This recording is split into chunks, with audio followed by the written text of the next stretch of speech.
వచ్చి ఆయనతో మనకు మంచి సాంగత్యం, మంచి సహవాసాలు. అందుకే పౌలు ఆ గలతీయులకు రాసిన ఆ పత్రిక 2వ అధ్యాయం 20వ వచనంలో ఏమంటున్నాడమ్మా? నేను క్రీస్తుతో కూడా సిలువ వేయబడి ఉన్నాను. ఇతడు జీవించువాడు నేను కాదు, క్రీస్తే నాయకుడు.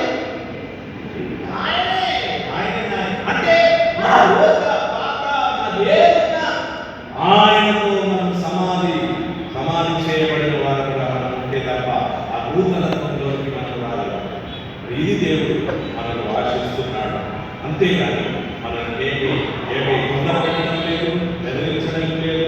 మరి ప్రతి దాంట్లో వాక్యాన్ని విస్తరించేటటువంటి సందర్భంలో కూడా యేసు ప్రభు తన పర్యటనలంతా కూడా చాలా వరకు చెవులు గలవాడు వినుగాక ఈ విధమైనటువంటి కొన్ని ఆప్షన్స్ వేసుకోవచ్చు. బట్ ఈ డిడ్ కంపెల్, ఈ డిడ్ ఫోర్స్ ఎనీవన్.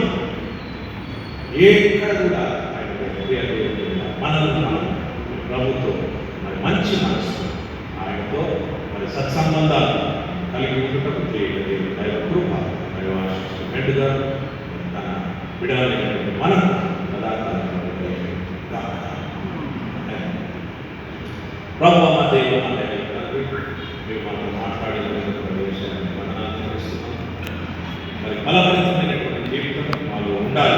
నిజమైన ద్రాక్ష వల్లని నా తండ్రి వ్యవసాయకుడు నాలో మీరు ఉన్నట్టయితే మీరు బహుగా ఫలిస్తారని మీరు మాకు తెలియజేసిన దేవుడు. అవును తండ్రి, నీలోనే మేము ఫలించాలి. అప్పుడు మాలో అభివృద్ధి అనేటటువంటిది మీరు కలుగజేసే దేవుడు.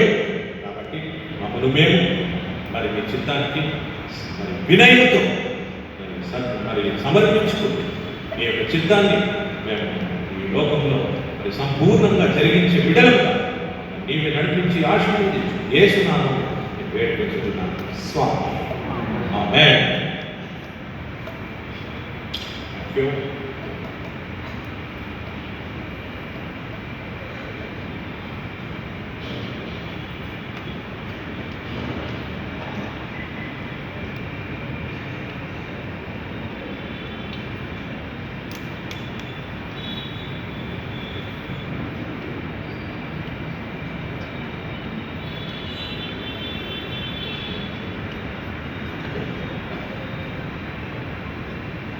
చక్కని వాక్య సందేశాన్ని మనతో పంచుతున్నటువంటి రెవరెండ్ కే. చార్ల్స్ వెస్లీ గురువుల వారికి, మన ప్రెస్బిటర్ ఇన్ఛార్జి గారైనటువంటి రెవరెండ్ ఎం. నిల్సన్ గారి తరఫున, మరి సహాయక గురువుల తరఫున, మరి పాస్టేట్ కమిటీ పక్షాన, సంఘ పక్షాన కృతజ్ఞతలు తెలియజేస్తున్నాను.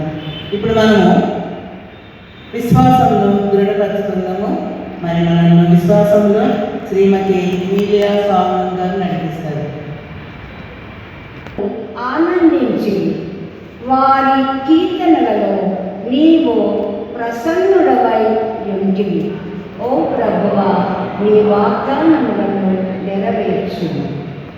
అపోస్తలులు నీ కొరకు వేచియుండి నీ పరిశుద్ధాత్మచే వారిని నింపితివి. ఓ ప్రభువా, నీ వాగ్దానములను నెరవేర్చు. హతసాక్షిలో నీకు మొర్రపెట్టింది. అగ్ని జ్వాలల మధ్య నీవు వారితో ఉంటివి. ఓ ప్రభువా, నీ వాగ్దానములను నెరవేర్చును. ఈ దీనుడు మొర్రపెట్టిను. ప్రభువు అతని మొర ఆలకించి అతని శ్రమలన్నిటి నుండి తప్పించును. ఓ ప్రభువా, నీ వాగ్దానములను నెరవేర్చును. ఆమేన్. ఓ దేవా, నూతన ప్రేమకును శక్తికి భక్తికి మా హృదయములను పురికొల్పుమని నేను బ్రతిమాలకొనుచున్నాను. గత కాలములో చూపిన అవిశ్వాసము వలన కలిగిన అవమానము, దుఃఖము నుండి మమ్మల్ని విడిపింపుము. జయాపజయములైన